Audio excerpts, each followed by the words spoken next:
আমরা ভারতের মুসলমান খুব সুখ শান্তিতে আছি তা নয়। ভারতবর্ষের মুসলমানদের জমি জায়গা ওয়াকাফ সম্পত্তির উপরে বেঈমান কাফেরদের নজর পড়েছে।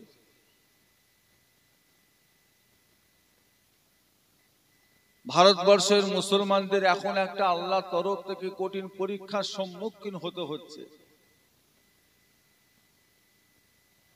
শুধু যে ওয়াকাফ সম্পত্তির উপর নজর পড়েছে তা নয়, মসজিদের মাইকে আজান দেওয়াটাও এক একটা রাজ্যে বন্ধ করতে চাইছে।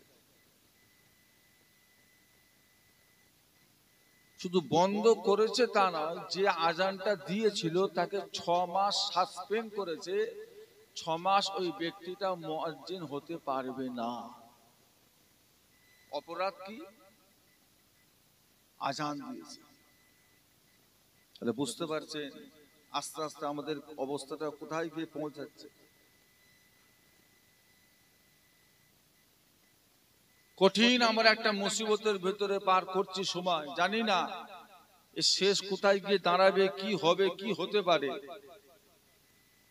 তবে আমরা দোয়া চাই, যেহেতু আল্লাহ পাক আমাদের জন্য দোয়ার দরজাটাকে আজও খোলা রেখে দিয়েছেন, আমরা দোয়া চাই আল্লাহ যেন ভারতবর্ষের বুকে শান্তি দেন, হিন্দু মুসলমান মিলেমিশে একসঙ্গে থাকার মতো আল্লাহ যেন তৌফিক দেন। বলুন আল্লাহুম্মা আমিন।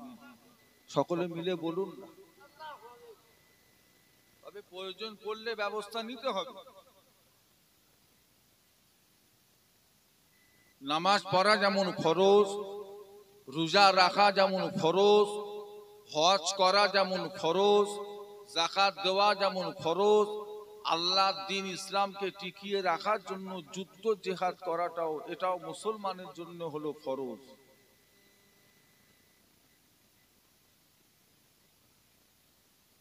সব জায়গায় জান বাঁচানো চলে না, কিছু কিছু জায়গায় ঈমান বাঁচাতে হয়। আমরা সচরাচর জানি জান বাঁচানো ফরজ, আমরা জানি জান বাঁচানো ফরজ, কিন্তু সব জায়গায় জান বাঁচানো ফরজ নয়। কিছু কিছু জায়গা আছে যেখানে ঈমান বাঁচানো, দাজ্জালের সামনে জান বাঁচানো ফরজ না ঈমান বাঁচানো ফরজ? কোনটা? ঈমান। জান যা, ঈমান বাঁচাতে হবে।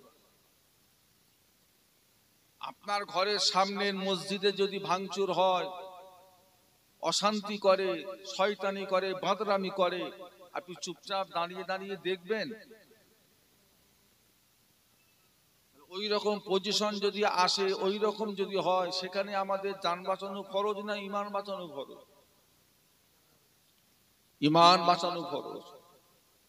আজকে সাহাবারা যদি জান বাঁচানো ফরজ মনে করে ঘরে যদি শুয়ে থাকতেন, এতদূর ইসলামটা এসে পৌঁছাতো না, কবে মিটে যেত। আল্লাহ তো সাহায্য করেছেন, আপনাকে তো আগাতে হবে। কোথায় 313, কোথায় হাজারের বেশি। উহুদের যুদ্ধের বদর, ইসলামের প্রথম যুদ্ধের নাম হলো বদর। মুসলমানদের সাহাবার সংখ্যা ছিল 300, আর কাফেরদের সংখ্যা ছিল 1000-এর বেশি। এরা 300 জন সাহস করে আগিয়েছে, আমরা আল্লাহ তাদের উপরে সাহায্য করে দিয়েছে, জিতে গেছে।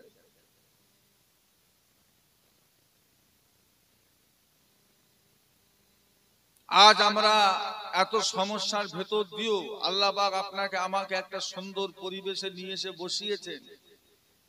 আপনি ইচ্ছা করলে বাড়িতে বসে থাকতে পারতেন, আপনি ইচ্ছা করলে বাড়িতে নরম গদিতে শুয়ে থাকতে পারতেন, কেউ আপনাকে ঘাড় ধরে এখানে নিয়ে এসে বসাতো না। তারপরও যে আপনি এসেছেন, আপনার মনে একটা ইচ্ছা আছে, একটা আশা আছে।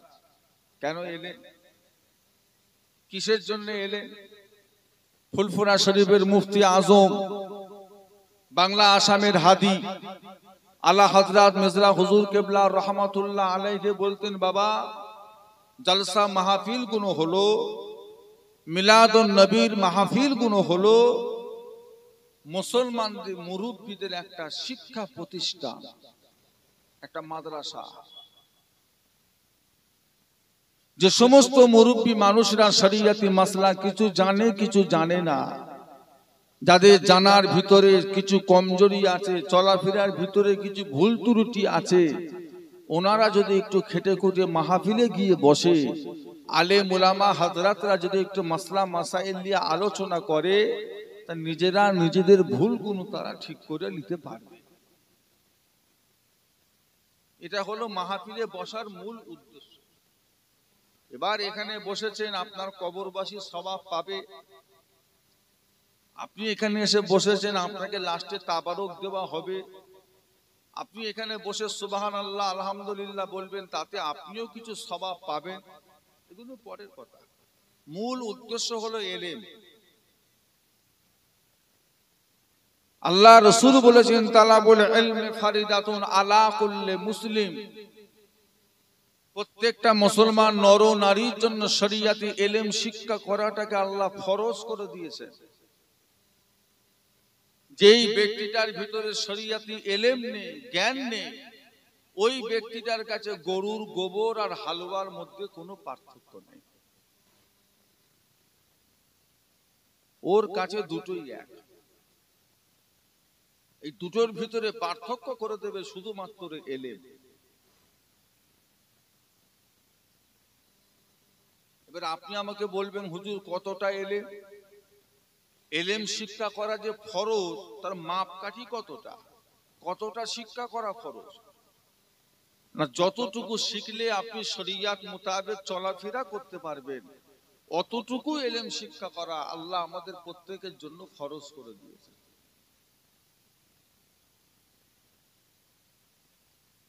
শুধু বিয়ে করলে হবে না, মাকেও ভালোবাসা যায়, বোনকেও ভালোবাসা যায়, নিজের মেয়েকেও ভালোবাসা যায়, নিজের বউকেও ভালোবাসা যায়। তাহলে কি সব ভালোবাসা এক? আপনি আপনার বউকে ভালোবাসতে বাসতে যদি বলে ফেলেন, জানো তোমার পেটটা দেখতে না অনেকটা আমার মায়ের মতো, তোমার পাটা দেখতে অনেকটা আমার মায়ের মতো, তোমার পিঠটা দেখতে অনেকটা আমার খালার মতো, আপনার বউ আর বউ থাকবে? বউ আর বউ থাকবে? আপনি বউয়ের উপরে রাগ করে যদি বলে ফেলেন, আজ থেকে তুই আমাকে দেখে পর্দা কর, আজ থেকে তোর বিছানা আলাদা আমার বিছানা আলাদা, আজ থেকে তোর হাতে রান্না খাওয়া আমার জন্য হারাম, রাগের মাথায় যদি এসব কথা বলে ফেলেন, বউ আর বউ থাকবে? তাহলে শুধু তালাক দিলেই যে তালাক হয় তা নয়, এমনও কিছু কথা আছে যে কথার দ্বারা অলরেডি তালাক করে যায়।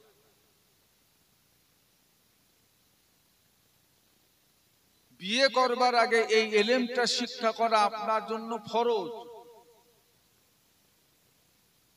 নতুন একটা ব্যবসায় যাচ্ছেন, কাজ কারবারে যাচ্ছেন, সেই ব্যবসা সম্পর্কে ইলম রাখাটা আপনার জন্য ফরজ। সেলুনের দোকান থেকে নিয়ে সোনার দোকান পর্যন্ত যাই করেন না কেন, সেই বিষয় নিয়ে ইলম রাখাটা আপনার জন্য হলো ফরজ। আপনি একটা মুসলমান হয়ে একটা বাজারে সেলুনের দোকান করেছেন, আর একটা মুসলমানের ছেলে আপনাকে গিয়ে বলছে, চাচা কি ভাই, আমার দাড়িটা একটু চেঁচে দাও তো। এখন আপনারা বলেন, একটা মুসলমান হয়ে আর একটা মুসলমানের দাড়ি চেঁচে দেওয়া যাবে? একটু হা হু দেন, চলবে? সে যদি বলে আমি ব্যবসা করছি, অত হারাম হালাল বুঝিনি, ঈমান থাকবে? মুসলমানের ছেলে হারাম হালাল বুঝবে না তো বুঝবেটা কি? আপনি একটা সোনার দোকান করেছেন, সোনার দোকান, গ্রামে একটা মহিলা আপনাকে সোনার একটা আংটি বন্ধক রেখে আপনার থেকে কিছু টাকা নিল। টাকা যখন পরিশোধ করতে গেল, আপনি তার থেকে 500 টাকা বেশি নিলেন। এই টাকাটা হালাল হলো না সুদ হলো? হালাল হলো না হারাম হলো? তাহলে এখন উনি যদি বলে, আমি এই সোনার আংটিটা যে 6 মাস পাহারা দিয়ে রেখেছি, তার জন্য কি আমি কিছু পাবো না? তোমার যদি উনি খুশি করে কিছু দেয় তো দিতে পারে, আর তুমি যদি মনে করো রাখবো না, রাখতে পারবে না, তা বলে 500 টাকা ধার দিয়ে 600 টাকা নেওয়াটা ওটা কি হবে? তাহলে আপনি যেদিকেই যান না কেন শরিয়াতি এলেমের আপনার এবার এলেমের ভিতরে কিছু ভাগ আছে।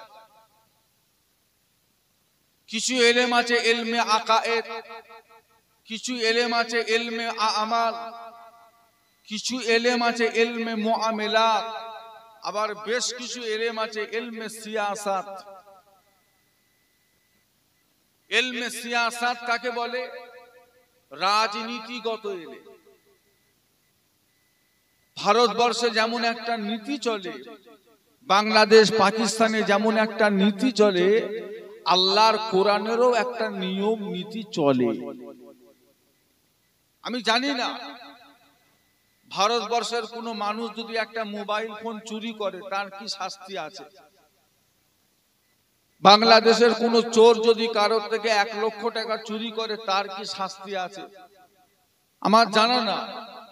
তবে শরিয়তের মাসলা হলো কোন ব্যক্তি যদি চুরি করে, চোর হিসাবে যদি প্রমাণ হয়, শরিয়ত বলছে তার হাতটাকে কি কর,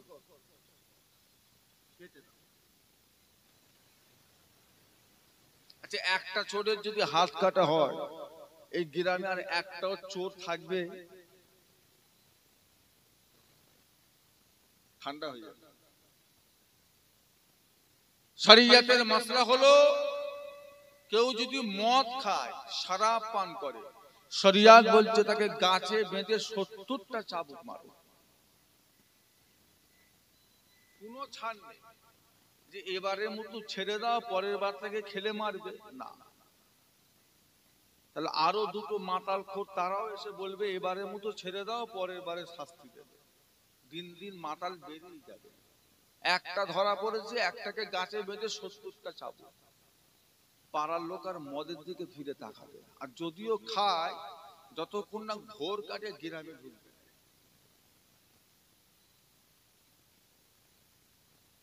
শরিয়তের মাসলা হলো কেউ যদি জেনা করে, পরকিয়া করে, জেনা করে, বিবাহিত কিংবা আইবুড়ো যদি জেনা করে, তাকে কোমর পর্যন্ত পুঁতে পাথর মেরে মেরে মেরে ফেলে।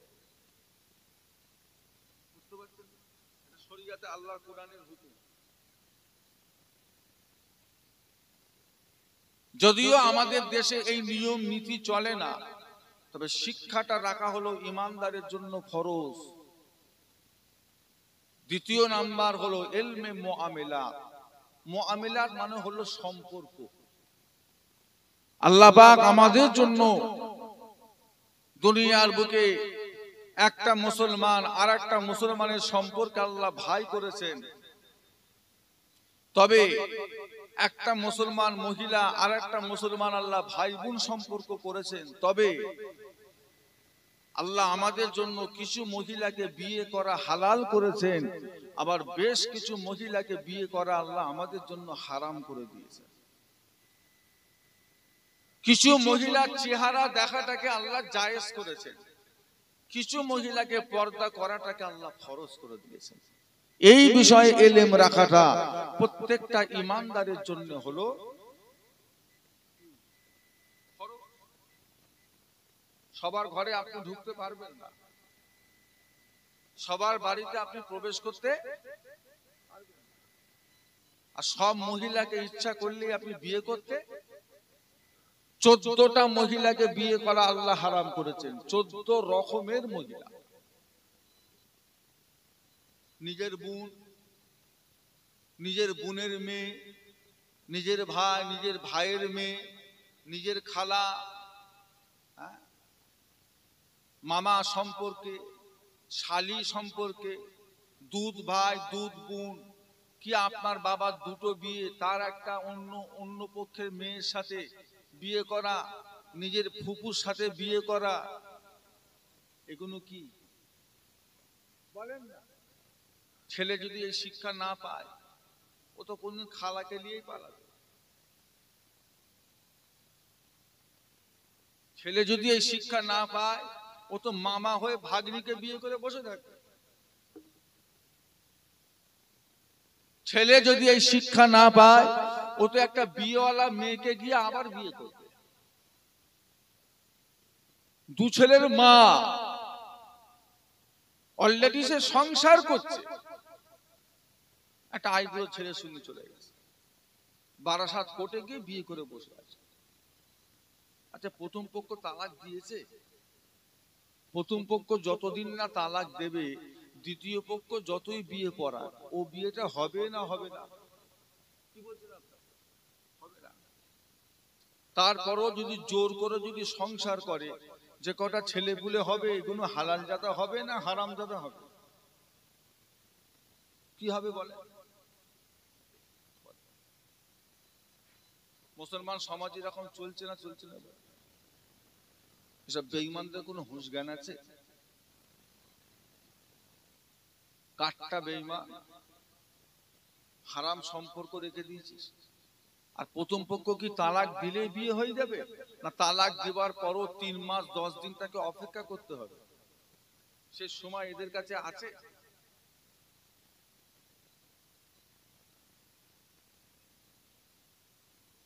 ইলমে আমাল, ইবাদতগত ইলম। আল্লাহ আমাদের জন্য কিছু ইবাদতকে ফরজ করেছেন, কিছু ইবাদতকে আল্লাহ পাক ওয়াজিব করেছেন, কিছু ইবাদতকে আল্লাহ পাক আমাদের জন্য সুন্নত করেছেন, কিছু ইবাদতকে আল্লাহ আমাদের জন্য নফল করেছেন। তবে আগে দরজা কোনটা বলেন না? শবে বারাতের দিনে সারা দিন এক ওয়াক্ত নামাজ নেই, আর ঈশা বা জোহর গোসল টোসল করে মসজিদে গিয়ে হরদম সেজদা দিচ্ছে, শুধু নফল নামাজ, শুধু নফল। লাভ না লস? কি বলছেন আপনারা? সারা দিনে এক ওয়াক্ত ফরজ নামাজ আর সারা রাত নফল নামাজ, লাভ হলো না লস হলো? ফরজ নাভির ওপর থেকে নিয়ে আর পায়ের হাঁটুর নিচু পর্যন্ত ঘিরে রাখাটা ছেলেদের জন্য, কি বলেন, এইটা খালি রেখে মাথায় টুপি পরছে, শরীরে জামা পরছে, কিন্তু এইটুকু খালি। কি গো, ওকে পাগল বলবে না ভালো বলবে? পাগল বলবে। তুই হরদম নফল পড়ছিস, তোর ফরজের কোনো খবর নেই, তো লস।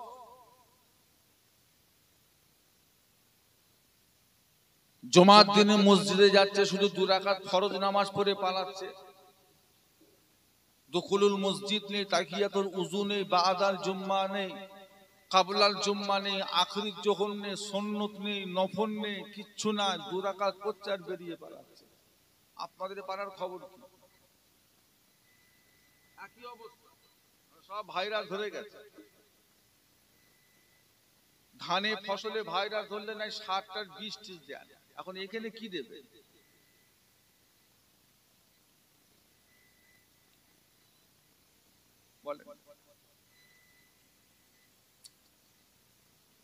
এক নাম্বার ইলম হলো ইলমে আকায়েদ, বিশ্বাসগত ইলম। বিশ্বাস। মুসলমান শুধু টুপি পরে আমরা মুসলমান নয়, শুধু মুখে দাড়ি রেখে আমরা মুসলমান নয়, শুধু শরীরে জুব্বা পরে আমরা মুসলমান নয়।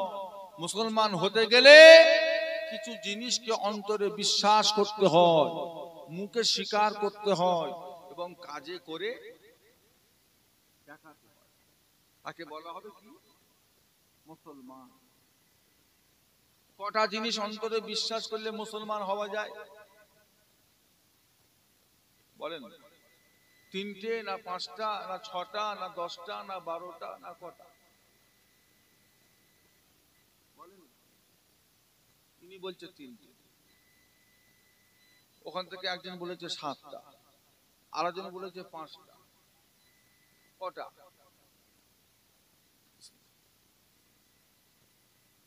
আমানতু বিল্লাহি ওয়া মালাইকাতিহি ওয়া কুতুবিহি ওয়া রাসূলিহি ওয়াল ইয়াউমিল আখির ওয়াল কদরি খাইরিহি ওয়া শাররিহি মিনাল্লাহি তাআলা ওয়াল বা'সি বা'দাল মাউত। কটা হলো? তিনটে হলো না পাঁচটা হলো? কটা হলো?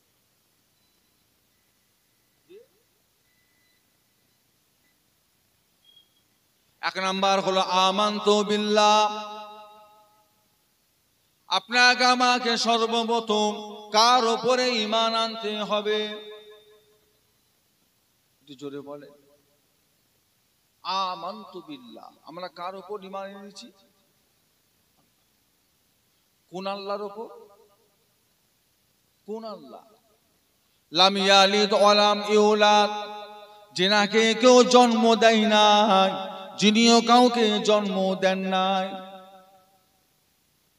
কোন আল্লাহর উপরে ঈমান এনেছি আমরা? যে আল্লাহ পাকের শুরুও নেই শেষও নেই। আমরা কোন আল্লাহর উপরে ঈমান এনেছি? যে আল্লাহর ভান্ডারে কোনো জিনিসের অভাব নেই। আমরা কোন আল্লাহর উপরে ঈমান এনেছি? যে আল্লাহর কোনো কাজ করতে গেলে কারো সাহায্যেরও প্রয়োজন নেই। তাই তো নাকি? এগুলো আল্লাহ পাকের গুণ তো। কোন আল্লাহ? যে আল্লাহ 101টা পদের অধিকারী। জোরে বলুন না সুবহানাল্লাহ। একটা দুটো নয়, 100। সে আল্লাহ গফুর, সে আল্লাহ গফফার, সে আল্লাহ সত্তার, সে আল্লাহ জব্বার, সে আল্লাহ সামাদ, সে আল্লাহ রহিম, সে আল্লাহ রহমান, সে আল্লাহ হাই, সে আল্লাহ কাইয়ুম, ইয়া জাল জালালি ওয়াল ইকরাম। এইভাবে আল্লাহর মোট গুণ আছে কটা? 100। আল্লাহ অধিকারী। আমরা সেই আল্লাহর উপরে ঈমান এনেছি। আল্লাহর জন্ম হয়েছিল? কথা বলে না। আল্লাহর কোন ছেলে পুলে আছে? খ্রিস্টানরা বলে ঈসা নবী কার পুত্র?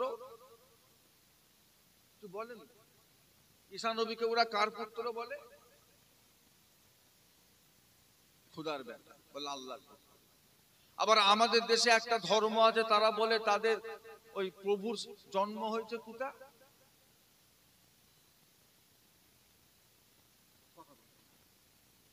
কোথা বলে জন্ম হয়েছে? মসজিদ ভেঙে ফেললো অযোধ্যা। বলে আমাদের ভগবানের জন্ম হয়েছে কোথা? ওটা তাদের বিশ্বাস। আমাদের এইরকম কিছু আছে নাকি? তাহলে একদল দুনিয়ায় মানে আল্লাহ জন্ম নিয়েছে, আর একদল দুনিয়ায় মানে আল্লাহর বাচ্চা আছে। আর আমরা কি বলি? আল্লাহকেও কেউ জন্ম দেয়নি, আর আল্লাহ কাউকে লাম ইয়ালিদ ওয়া লাম ইয়া আউয়ালু ইয়া আখিরু। ওনার শুরুও নেই, জোরে বলেন না, শেষও নেই। আমরা এই আল্লাহকে মানি তো। আলা কুল্লি শাইইন কাদির, যিনি হলেন সমস্ত ক্ষমতার মালিক। আল্লাহ ক্ষমতার মালিক না, আমরা ক্ষমতার মালিক। আপনি চলছেন ফিরছেন কার ক্ষমতা? আল্লাহর ক্ষমতা। যে আল্লাহ আপনাকে ক্ষমতা দিয়েছে, ইচ্ছা করলে আবার ছিনিয়ে নিত। হাত থাকবে, কিন্তু হাতে কি থাকবে না বলেন তো? শক্তি থাকবে না, কোনো পাওয়ার থাকবে না, প্যারালাইসিস হয়ে শুয়ে আছে। যখন আমরা ঘুমাই, আমরা তো প্যারালাইসিস হয়ে যায়। আমরা যখন ঘুমিয়ে তখন আমাদের হাত পা কাজ করে, এইভাবে হাতটা পড়েছিল, দূরে একজন সরিয়ে এইভাবে রয়ে গেল। আবার এখান থেকে একজন তুলে দিল এখানে। মানুষ যখন ঘুমায়, মানুষের শরীরে তখন শক্তি থাকে না, প্যারালাইসিস হয়ে যায়। একটা মশা মারারও ক্ষমতা, যে আল্লাহ ক্ষমতা দিতেও পারে, সে আল্লাহ ক্ষমতার মালিক আমরা নয়, ক্ষমতার মালিক হচ্ছেন। এক নাম্বার হলো আমানতু বিল্লাহ, আল্লাহর উপরে ঈমান আনা। দ্বিতীয় নাম্বার হলো মালাইকাতিহি, কাদের উপরে বিশ্বাস আনতে হবে? কথা ও ভাইজানেরা, দুই নাম্বার হলো ফেরেশতা, তাদের উপরে ঈমান আনতে হবে। আল্লাহর রহমতে ফেরেশতা, আল্লাহর আযাব গজবের ফেরেশতা, আল্লাহ পাকের রহমতের ফেরেশতা রয়েছে, আযাব গজবের ফেরেশতা রয়েছে। তবে ফেরেশতা সম্পর্কে ঈমান হবে, ফেরেশতারা কোনোদিন গুনার কাজ করে নাই। ফেরেশতাদের ভিতরে ছেলে মেয়ে বলে কিছুই নাই, ফেরেশতাদের মধ্যে লোভ লালসা বলে কিছুই নাই, তাদের মধ্যে অহংকার ফকর বলে কিছুই নাই। আল্লাহর রহমতের ফেরেশতারা আল্লাহর বিনা অনুমতিতে এক কদমও চলার ক্ষমতা রাখে না। তারা হলো ফেরেশতা। আপনাকে আমাকে ফেরেশতা চোখে দেখতে পায় আর না পায়, ঈমান আনতে হবে ফেরেশতা বলে একটা মাখলুক আছে। আনতে হবে না হবে না? মালাইকা, মালাইকা মানে ফেরেশতা। চোখে নাও ধরা পড়তে পারে, কিন্তু বিশ্বাস করতে হবে ফেরেশতা বলে একটা দল আছে। এটা ঈমান। আজ থেকে 100 বছর আগেকার লোক জানতো যে মাটির তলায় গ্যাস আছে? জানতো? আজ থেকে 100 বছর আগেকার মানুষরা জানতো যে মাটির তলায় তেল আছে? জানতো? তখন কি গ্যাস তেল ছিল না ছিল না? ছিল, কিন্তু তাদের জ্ঞানে ছিল না। আজকে জেনেছে, বার করছে। আমি যদি আপনাদেরকে বলি, আমি এখানে আপনার পাড়ায় বসে বসে ওয়াজ করছি, আর এই ওয়াজটা আমেরিকাতে একটা লোক এখন বসে বসে দেখছে, কথাটা বিশ্বাস হবে না হবে না? আচ্ছা, এই কথাটা যদি আজ থেকে 20 বছর আগে যেই মানুষটা ইন্তেকাল করেছে তাকে যদি কবর থেকে তুলে বলা হয়, বিশ্বাস? কবরের বাঁশ নিয়ে ছুটবে। পাগল কোথাকার! এখানকার ওয়াজ আমেরিকায় দেখা যায়, উল্টো পাল্টা বুঝাচ্ছিস। তাহলে এক সময় আমাদের মুরব্বীরা যেটা জানতো না সেটা আমরা আজকে জানছি। আবার আমরা যেটা দেখিনি হয়তো আমাদের ছেলেরা সেটা দেখবে। ফেরেশতা আমরা না দেখলেও আল্লাহর রহমতের ফেরেশতাদের, আল্লাহ পাকের নবীর সাহাবা হুজুররা ফেরেশতাদের চামড়ার চোখে দেখেছেন না দেখেন? আমার নবী ফেরেশতা দেখেছে না দেখেন? ঈমান আনতে হবে ফেরেশতা বলে একটা দল। কি হলো? 3 নাম্বার হলো ওয়া কুতুবিহি। কুতুব মানে হলো কিতাব। আল্লাহ পাক আসমান থেকে যে কটা কিতাব পাঠিয়েছেন প্রতিটা কিতাবকে মেনে নেওয়া। ও ভাইজানেরা, আল্লাহ রাব্বুল আলামিন আসমান থেকে মোট 104টি কিতাব নাযিল করেছেন। 104টি কিতাবকে মেনে নেওয়া। ওই 104টি কিতাবের ভিতরে আল্লাহ 4টি কিতাবকে আল্লাহ বড় করে দিয়েছেন। 1 নাম্বার হলো তাওরাত শরীফ, 2 নাম্বার হলো জব্বুর, 3 নাম্বার হলো ইনজিল। তাওরাত আল্লাহ পাক হযরতে নবী মুসা আলাইহিস সালামকে দিয়েছিলেন।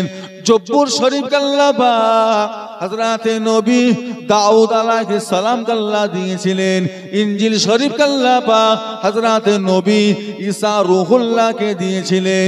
এই তিনটাকে বলা হবে কিতাবুল্লাহ, আল্লাহর কিতাব। কোরআন শরীফটা আল্লাহ পাক আমার আপনার নবীকে দিয়েছেন। কোরআনটা কিতাব নয়, কোরআনকে কিতাবুল্লাহ বলা হয় না। কোরআনটা কিতাবুল্লাহ নয়, কোরআন শরীফটা হলো কালামুল্লাহ। কোরআন শরীফটা হলো আল্লাহ পাকের কথা। জোরে বলো তো, মহব্বতে বলেন না। কোরআন কার কথা? তাওরাত, তাওরাতটা কি? ওটা আল্লাহর কিতাব। জব্বুর কিতাব, কিন্তু কোরআন কিতাব নয়। কোরআন কালাম, কালাম। ওয়াকাল আল্লাহু তাআলা, কার কথা? আমার আল্লাহ ধ্বংস হবে, আল্লাহর কোরআন ধ্বংস হবে। বেদিন বেঈমান কাফের যতই জুলুম অত্যাচার করুক আর যতই কোরআন পড়াক আর যতই মাদ্রাসা বন্ধ করুক, আল্লাহ কোরআন শরীফটাকে মানুষের সিনার ভিতরে আল্লাহ হেফাজত করে দিয়েছেন। এটা মিটানো যাবে না। এটা হলো আমার নবীর একটা জলজান্ত হলো মুজিজা। জোরে বলুন না সুবহানাল্লাহ। তাওরাত মিটে গেছে, ইনজিল মিটে গেছে, জব্বুর মিটে গেছে, 1450 বছর পার হয়ে গেল, আল্লাহর কোরআনের একটা অক্ষরের পরিবর্তন হয়নি, কিয়ামত পর্যন্ত হবে না। একটু মহব্বতে বলা যাবে না?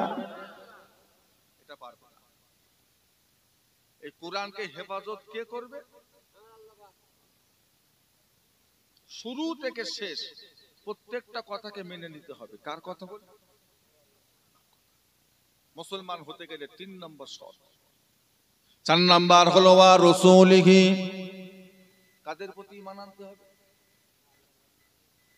শুধু আমার নবী না, সমস্ত নবীরা নামাজ পড়ে পড়ে নবী নয়। ও ভাইজানেরা, নবীরা রোজা রেখে রেখে নবী নয়, নবীরা হজ করে করে নবী নয়, নবীরা জিকির করে করে নবী নয়। আল্লাহ বা প্রতিটা নবী রাসূল পয়গম্বর দিগকে আসমান থেকে দুনিয়ার বুকে নবী করে পাঠিয়েছিলেন। জোরে বলুন, তো মহব্বতে বলুন না। প্রতিটা নবীকে মেনে নিতে হবে, প্রতিটা নবীর প্রতি ঈমান আনতে হবে। প্রতিটা নবী হলেন মাসুম, কোন নবীর জীবনে কোনো গুনাহ নেই। আল্লাহ পাক নবীকে সমস্ত গুনাহ থেকে আল্লাহ পাক হেফাজত করে দিয়েছেন। জোরে বলুন। নবীদের প্রতি ঈমান হলো ইন্নাল্লাহা হাররামা আলাল আরদে আনতাহা কুলাম আসাদাল আম্বিয়া। প্রতিটা নবী আলাইহিমুস সালাম দিগের লাশকে মাটির জন্য খাওয়া আল্লাহ রাব্বুল আলামিন হারাম করে দিয়েছেন। জোরে বলো। প্রত্যেকটা নবীর লাশ মাটি নষ্ট করতে, প্রত্যেকটা নবী হলেন কি নবী? হায়াতুন। শুধু আমার নবী হায়াতুন নবী না, সব নবী হায়াত। আমার আপনার নবী দয়ার নবী নবী বলেন, বাবা সাহাবারা, তোমরা আমার উপর জুমার দিনে বেশি বেশি করে দরুদ শরীফ পড়ো। ও ভাইয়ানেরা, সাহাবারা জবাব দিয়েছিলেন, ইয়া রাসূলুল্লাহ, ইয়া হাবিবাল্লাহ, আমরা আপনার উপরে দরুদ পড়ব, আপনি এখন জীবিত জিন্দা, আল্লাহর ফেরেশতারা এই দরুদ আপনার কাছে দিয়ে যাবে। আপনার ইন্তেকালের পরে যদি দরুদ পড়ি তাহলে কি হবে? আল্লাহর নবী বলে, বাবা সাহাবারা, তোমরা আমার উপর জুমার দিনে বেশি বেশি করে দরুদ পড়ো, জুমার দিনে জুমার রাতে বেশি বেশি করে দরুদ শরীফ পড়বে। আমি রাসূলুল্লাহর ইন্তেকালের পরও তোমাদের জামানে দরুদ শরীফ গুনো আল্লাহর রহমতের ফেরেশতারা আমি রাসূলুল্লাহর দরবারে পৌঁছে দিয়ে যাবে। জোরে বলুন না। পৌঁছানো হবে জিন্দার কাছে না মরে যাওয়ার কাছে? আজকে হলো জুমার, সপ্তাহের ভিতরে সবচেয়ে দামি রাত।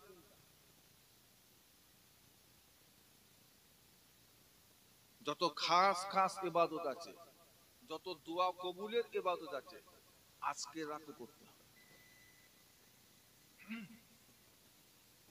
বসিরহাট আল্লামা রুহুল আমিন রাহমাতুল্লাহ আলাইহি বলেন, বাবারা,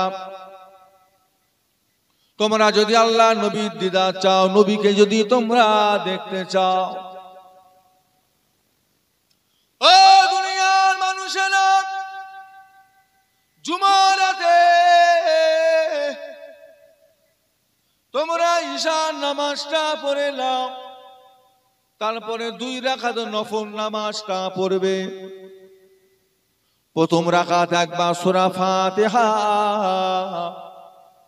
আর 15 বার সূরা ইখলাস শরীফ, আর এর মধ্যখানে একবার আয়াতুল কুরসি পড়বে, আর 15 বার ইখলাস শরীফ পড়ে রুকু সিজদা করবে, আবার উঠে দাঁড়িয়ে যাবে, আবার একবার সূরা ফাতিহা পড়বে, একবার আয়াতুল কুরসি পড়বে, 15 বার সূরা ইখলাস শরীফ পড়বে, রুকু সিজদা করে বৈঠক করবে, বৈঠক করে আত্তাহিয়াত দরুদ পড়ে মাসুরা পড়ে সালাম ফিরিয়ে খাস করে মুনাজাত চাইবে আল্লাহ পাক, দোয়া চাইবে আল্লাহ আপনার হাবিবের দিদারের জন্য 2 রাকাত নামাজ পড়েছি আল্লাহ, আমার নামাজটা আপনি কবুল করে নিন, কবুল করে নিন, কবুল করে নিন।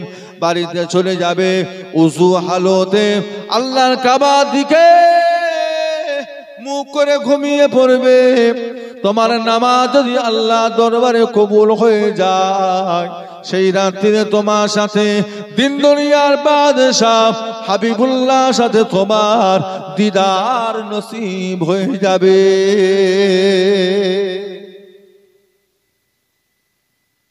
জুমার রাত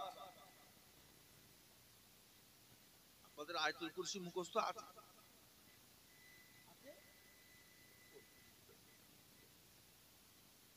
প্রত্যেক ফরজ নামাজের শেষে একবার করে আয়াতুল কুরসি পড়বেন। আল্লাহর নবী বলেছে, যে ব্যক্তি নামাজের শেষে আয়াতুল কুরসি পড়ে সেই ব্যক্তিটা আল্লাহর জান্নাতে প্রবেশ করে গেছে।